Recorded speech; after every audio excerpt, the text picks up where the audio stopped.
Hello friends, my name is Khan and once again welcome back to my YouTube channel Karim classes. दोस्तों, आज के इस video में हम डिस्कस करेंगे क्लास 10th की poem the tale of Custard the dragon की समरी के बारे में, और साथ ही साथ इस पोम से रिलेटेड जो मोस्ट इंपॉर्टेंट क्वेश्चन है वो भी आज के इस वीडियो में मैं आपको बताने वाला हूँ। निश्चित रूप से आज का ये वीडियो एग्जाम के पॉइंट ऑफ व्यू से आपके लिए काफ़ी हेल्पफुल होने वाला है। और दोस्तों, मैं एक बात और आपको बताना चाहूँगा, अगर एग्जाम में इस पोम से रिलेटेड कोई भी क्वेश्चन पूछा जाता है तो आज के इस वीडियो के बेस पर ईजिली आप उसका आंसर कर पाएंगे। So without wasting any time let's get into this video और देख लेते हैं समरी क्या है इस पोएम की। तो जैसा कि पोम का नाम है the tale of Custard the dragon, और इस पोम को लिखा है this is a comical poem presented in the form of a ballad by Ogden Nash. यानी इस पोम को लिखा है ऑग्डन नास ने, और ये पोएम जो है वो एक बैलेड फॉर्म में लिखा है। हालांकि मैंने आपको पहले बताया है बैलेड का मतलब होता है जब किसी कहानी या किसी स्टोरी को गीत के रूप में गाकर बताया जाए तो उसे हम बैलेड बोलते हैं। तो ये जो पोम है वो भी एक तरह से स्टोरी है, और इस स्टोरी को एक तरह गीत के रूप में गाकर बताया गया है, तो ये एक बैलेड फॉर्म में लिखी गई है। ठीक है, तो ये पोम जो है बैलेड फॉर्म में लिखी गई है और इसके पोइट जो है वो है ऑग्डन नास। This poem is about a young girl, Belinda, who lives in her little white house with her 4 pets. यानी ये जो पोम है वो एक तरह से एक लड़की के बारे में है जिसका नाम है बेलिंडा, और वो अपने वाइट हाउस में रहती है अपने 4 पालतू जानवरों के साथ। She calls the black kitten as ink. अब उसके पास में जो काली बिल्ली का बच्चा, जो काला बिल्ली का जो काला बच्चा है उसका नाम उसने इंक रखा है। The little grey mouse as Blink, और जो माउस है उसका नाम ब्लिंक है। येलो डॉग एज मस्टर्ड, और जो पीला कुत्ता है उसका नाम मस्टर्ड है। And the cowardly dragon as Custard, और जो ड्रैगन है उसका नाम उसने रखा है Custard. Belinda, Ink, Blink and Mustard were very brave but Custard was a coward. अब इस पॉम में बताया गया है कि बेलिंडा जो है, इंक है, ब्लिंक है, मस्टर्ड, ये सभी क्या है, बहादुर है। यानी इनके बारे में बताया गया कि ये बहादुर हैं, लेकिन कस्टर्ड जो है वो कावर्ड है, क्योंकि वो सारे दिन क्या करता है, एक सुरक्षित पिंजरे के लिए रोता रहता है। All of them except Custard boast of their bravery, और ये सभी बेलिंडा, इंक, ब्लिंक, मस्टर्ड, ये क्या करते हैं, सारे दिन अपनी खुद की शेखी बघाड़ते रहते हैं, यानी खुद की तारीफ करते रहते हैं, अपनी बहादुरी के किस्से खुद ही सुनाते रहते हैं।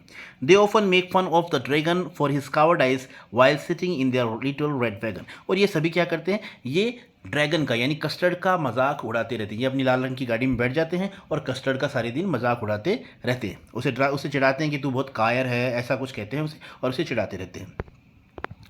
अब आगे देखते हैं।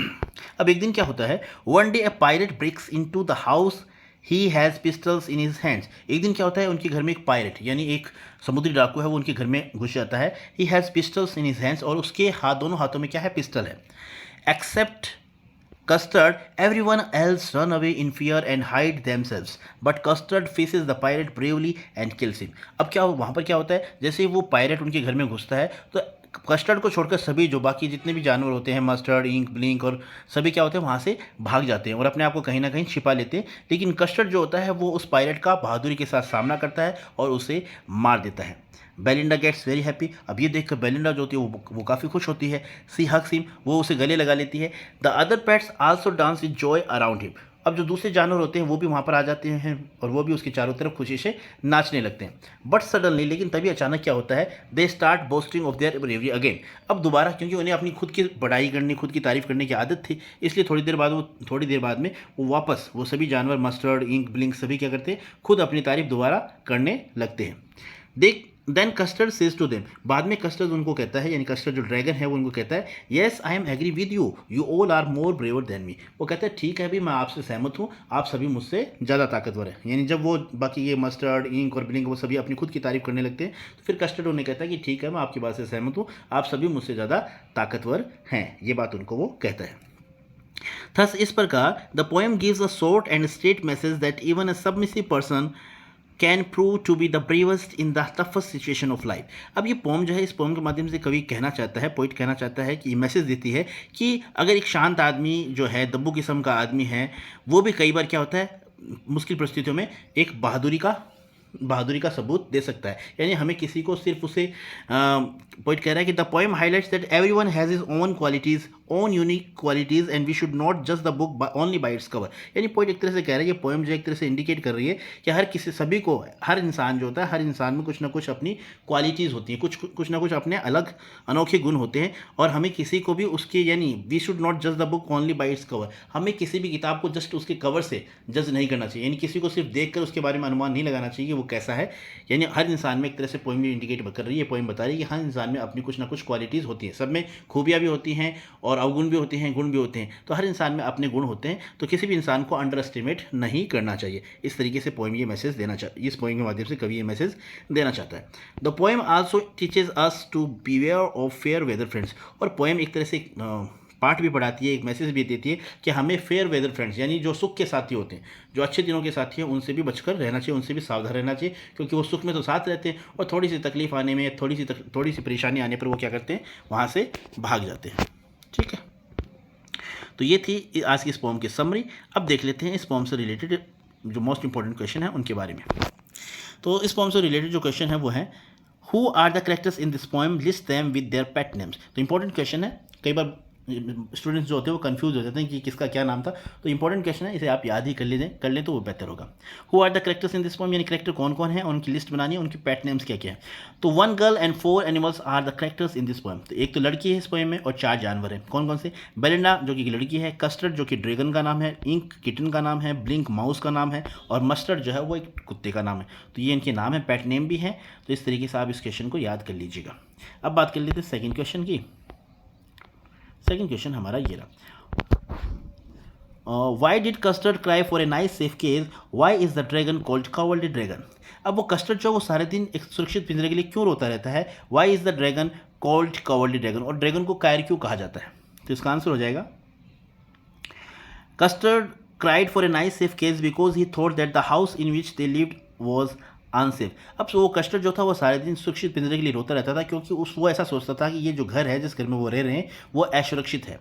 The dragon is called a cowardly dragon, और ड्रैगन को कायर इसलिए कहा जाता था बिकॉज क्योंकि he always cries for a nice safe cage, क्योंकि वो सारे दिन सुरक्षित पिंजरे के लिए रोता रहता था, इसलिए उसे कावर्डली ड्रैगन या कायर ड्रैगन कहा जाता था। ठीक है, अब हमारा है third question, Belinda tickled him unmerciful why. अब बेलिंडा बार बार उसको गुदगुदी करती है, उसे छेड़ती है निर्दयतापूर्वक, क्यों छेड़ती है, क्या कारण है। तो आंसर हो जाएगा, Belinda did so because it was their pastime. अब बेलिंडा इसलिए करती थी क्योंकि उसे छेड़कर उसे मज़ा आता था, एक तरह से उसका टाइम पास होता था।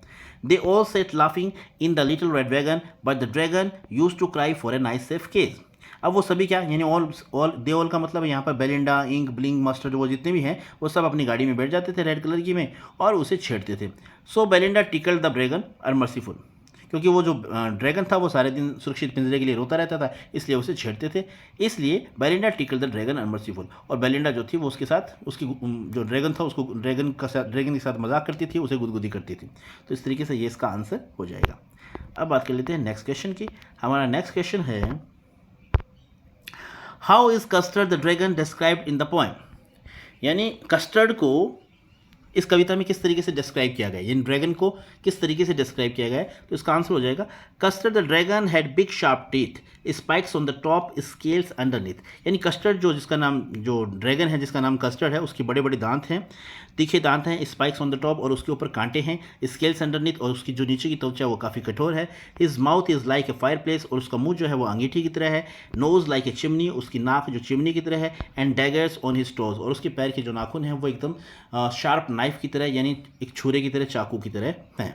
ठीक है, नेक्स्ट क्वेश्चन हमारा है, how is the pirate described in the poem. अब पायरेट को किस तरीके से डिस्क्राइब किया गया पोएम में, तो इसका आंसर हो जाएगा, the pirate has a black beard and his one leg was of would. अब पायरेट जो है उसकी काली दाढ़ी है और उसका एक पैर जो है वो लकड़ी का है। He has pistols in his both hands, उसके दोनों हाथों में एक एक पिस्टल है। He has a bright cutlets in his teeth, और उसके मुंह में एकदम चमकीली कटार है। तो इस तरीके से उसको डिस्क्राइब किया गया है।